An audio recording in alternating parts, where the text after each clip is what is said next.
My name is Lily Baldwin, and my film is Swallowed. I have a parasite living in me that I desperately want out. I can coax it out when I hold my mouth to a bowl of milk. It comes out, it drowns, and I'm filled with regret. That was the premise that I had to do whatever I wanted around.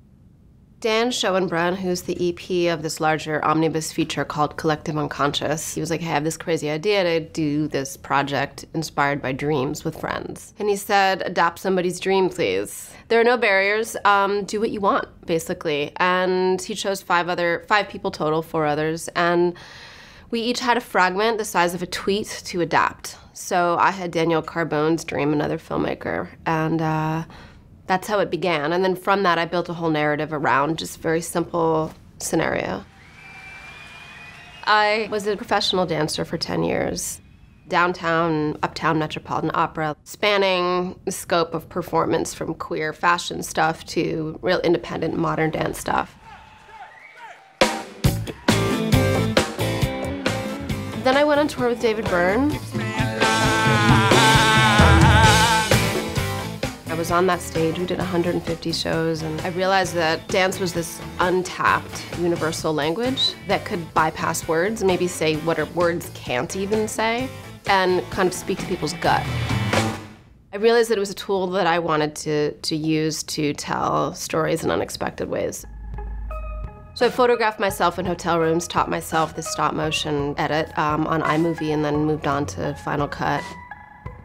I had the privilege of working with some amazing artists that I could learn from, and then I taught myself obsessively. I really see dance as not just as a trained body, but as articulate bodies in motion in relationship to a lens. And I think gesture can be danced, and it's sort of just articulate bodies in space is sort of how I approach dance. For this particular project, the dancers are functioning as the parasite inside of her body. This unrequited truth, which is sort of where I wanted to take not just sort of the obvious gore of a parasite. I wanted to unpack, to move beyond the alien of it and look into this thing that perhaps was sort of this codependent affair of something that we lived with inside. Maybe it was a choice. Do we like our parasite? Do we not? And how can we unpack that emotionally?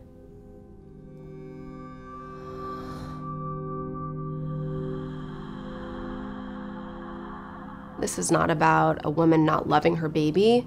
We're just sort of looking at this sort of the social tropes of motherhood and domesticity, and how, like in the vanity scene, I wanted to tip from the pleasure of being a mother to the horror of being consumed. I worked with Dalmar Weaver Madsen. This was our first time working together, and she's also shot through my VR projects. We understood kind of the framing that I was interested in, the formality, ideally, that we'd like. But then we kind of threw caution to the wind a fair amount.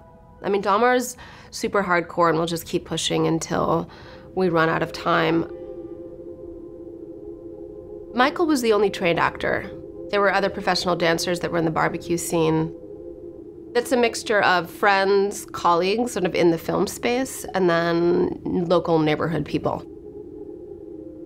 It was a real collision of communities and aesthetics that didn't quite match, and I really like that for this dream world. I spent a lot of time in post going back and forth with Mark Deliantoni, who's a composer, to really find the rhythm of suspense. And I just had Mark play music, and I kind of guided them through physically this sort of experience, knowing the beats I wanted to hit. It's a woman disassociated from her environment and slipping from peace and ease into chaos.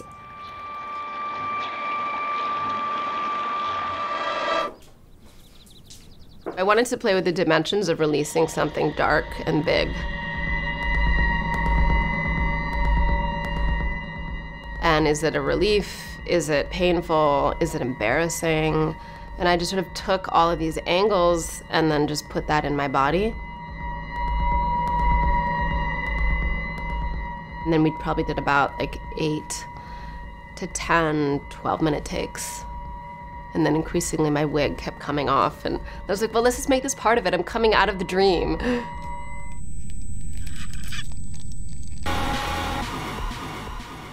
When I was editing, a friend of mine told me about this film, Possession. And in it, there's this scene where this woman, played by Isabella Gianni, has this intense, kind of cathartic milk spewing moment in a subway.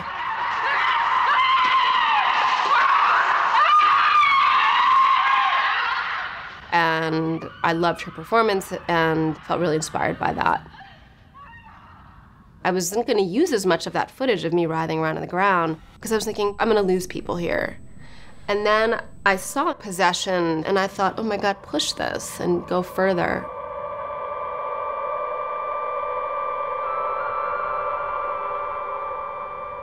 I like women exploring horror, especially with female protagonists. I think that horror is a great way to talk to people. People love horror, but like you can actually use it to dive into some darker, real narratives that need to be talked about within a genre. I always like posing questions and making people feel comfortable not having answers. This idea of a parasite and swallowed truth is to ask the question to the viewer, what is the life you think you want, and is that the life you want?